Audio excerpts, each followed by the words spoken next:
ఒడిశాలో ఓ హత్య సంచలనం సృష్టించింది. ఎంతలా అంటే ఆ రాష్ట్రం మొత్తం ఇదే వార్త.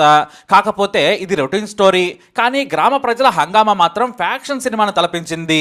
సమయానికి పోలీసులు వచ్చారు, కానీ లేదంటే జాంబీ మూవీ సీన్ రిపీట్ అయ్యేది. ఒడిశా రాష్ట్రం నయాగర్ జిల్లా రోహిబాన్ గ్రామం నుంచి పోలీసులకు ఓ కాల్ వచ్చింది.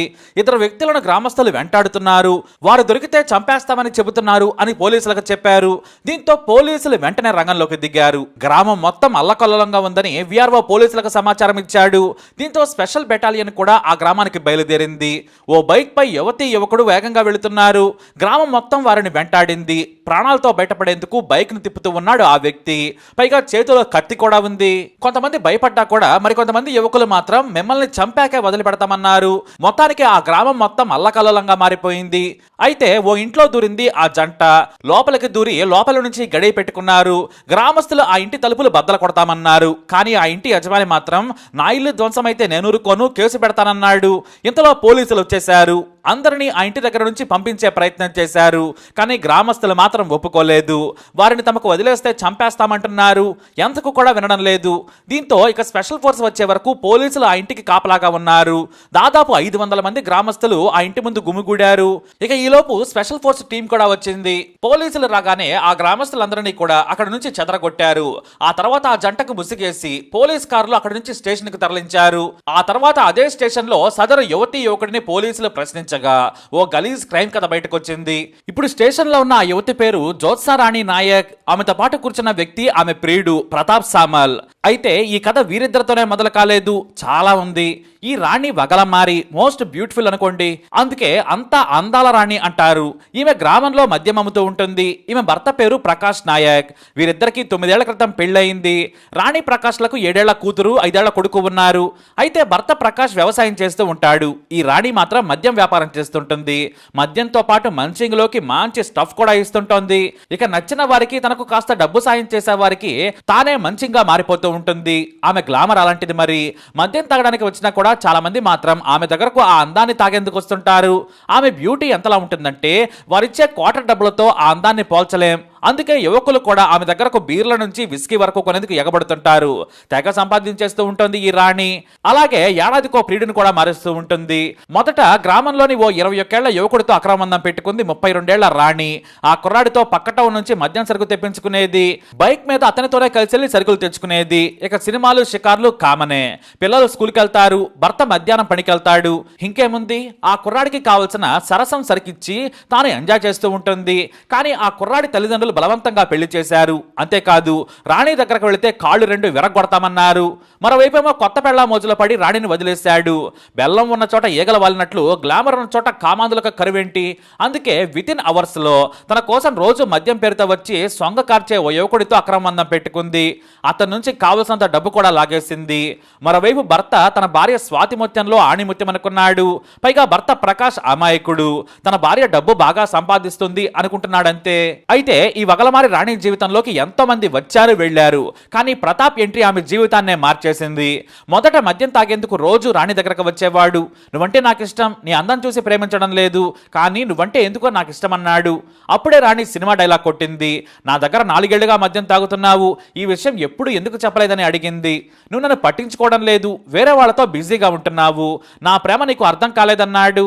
అవునా అని తన ప్రేమను కూడా చూపిస్తాను రమ్మంది. అంతే, అలా మొదలైంది.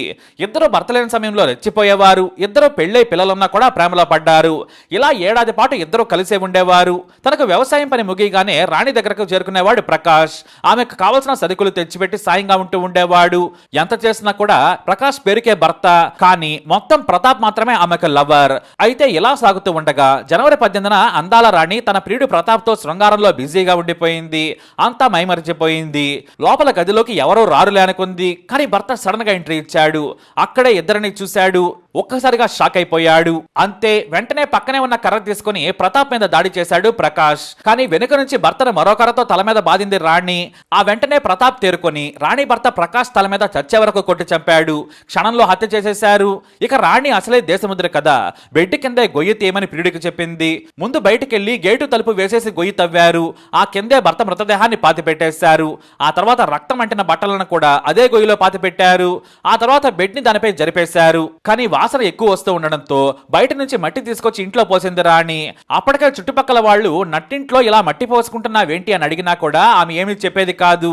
అయితే విలేజ్ లో మరో చోట కొత్త ఇల్లు కట్టుకునేందుకు ఏర్పాట్లు చేసుకుంటున్న రాణి ఈ ఇల్లుని కేవలం మద్యం షాపు కోసం వినియోగించుకోవాలనుకుంది.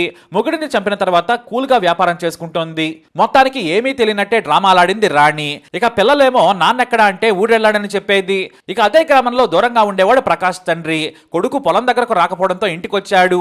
ఎందుకు రాలేదని రాణిని అడిగాడు. సరుకు తెస్తానని వెళ్ళాడు, ఇంకా ఇంటికి రాలేదు. ఫోన్ కూడా ఇంట్లోనే పెట్టి వెళ్ళాడని చెప్పింది. దీంతో ఇంటికి తిరిగి వస్తాడులే అనుకున్నారంతా.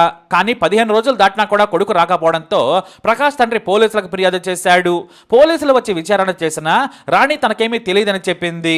పోలీసులు మిస్సింగ్ కేసుగా నమోదు చేసి విచారణ చేసినా కూడా క్లూ దొరకలేదు. అయితే భార్య చేసిన గలీజ్ పనులు చూడలేక ఇంట్లో నుంచి వెళ్లిపోయి ఉంటాడని కొంతమంది పోలీసులకు చెప్పారు. అయితే రాణి మాత్రం హత్యలు చేసే టైప్ కాదనుకున్నారు దగ్గరి బంధువులు. కాబట్టి ఆమెను కూడా అనుమానించలేదు. ఎందుకంటే అక్రమ మందాల్లో ఇల్లీగల్ కీన్ కానీ ప్రాణం తీసేంత దుర్మార్గరాలు కాదు అనుకున్నారు. అయితే మద్యం ఎక్కువైన ప్రతాప్ ప్రకాష్ ని తామే చంపామని చెప్పాడు. అది కాస్త వేరే వ్యక్తికి తెలిసింది. అటు నుంచి అటు ప్రకాష్ తండ్రికి కూడా తెలియడంతో ఆమె ఇంటి మీదకి వచ్చి నిలదీశాడు. నాకు తెలియదని చెప్పింది. మరోవైపు ప్రతాప్ చెప్పాడని సదరు యువకుడు గ్రామస్తులకు చెప్పడంతో అందరూ అక్కడికి చేరుకున్నారు. అక్కడే ఉన్న రాణి ప్రియుడిని నిలదీశారు. ఆ తర్వాత గ్రామంలోని మహిళలు కూడా రాణిపై విరుచుకుపడ్డారు. విలేజ్ లో యువకులు, పెళ్లైన వారు ఇలా అందరి కుటుంబాలను నాశనం చేస్తున్నామంటూ కొట్టినంత పని చేయడంతో కత్తి చూపించి ప్రియురాలని బైక్ మీద ఎక్కించుకున్నాడు ప్రతాప్. దీంతో ఊరి ప్రజలనే బెదిరిస్తావా అంటూ వారిని వెంటాడారు. గ్రామం మొత్తం ఈ అక్రమ జంటను వెంటాడి వేటాడారు. చివరకు ఇద్దరు కూడా ఓ ఇంట్లో దూరి నక్కారు. టైంకి పోలీసులు రావడంతో బ్రతికిపోయారు, లేదంటే వారి ప్రాణాలు పోయేవి. ఇక కొడుకు చనిపోయాడు అని తెలియగానే తండ్రి గోకుల్ నాయక్ ఎంతో బాధపడ్డాడు, కుమిలిపోయాడు. వారికి ఎలాగైనా శిక్ష పడాలని పోలీసులను వేడుకున్నాడు. ఇక ఆ తర్వాత పోలీసులు ఇంట్లోనే ఉన్న ప్రకాష్ మృతదేహాన్ని బయటకు తీసి పోస్ట్ మార్టం పంపారు. ఈ ఘటన ఒరిస్సాలో వైరల్ గా మారింది. అలా తల్లి చేసిన పనికి అనాథలయ్యారు పిల్లలు. అయితే ప్రకాష్ ను చంపినందుకు రాణి ప్రియుడు ప్రతాప్ ఇంటిపై దాడి చేసి నిప్పు పెట్టారు బంధువులు. దీంతో పోలీసులు పికెట్ ఏర్పాటు చేసి లా అండ్ ఆర్డర్ ను సెట్ చేసే పనిలో పడ్డారు. మొత్తానికి ఇద్దరిని జైల్లో కూర్చోబెట్టారు. ఇది వగలమారి రాణి కథ. ఈ రాణిపై మీ అభిప్రాయం ఏంటి? కమెంట్ ద్వారా తెలియజేయండి. వీడియో అప్డేట్స్ కోసం మా ఛానల్ ఫాలో అవ్వండి. అలాగే తప్పకుండా సబ్స్క్రైబ్ చేసుకోండి.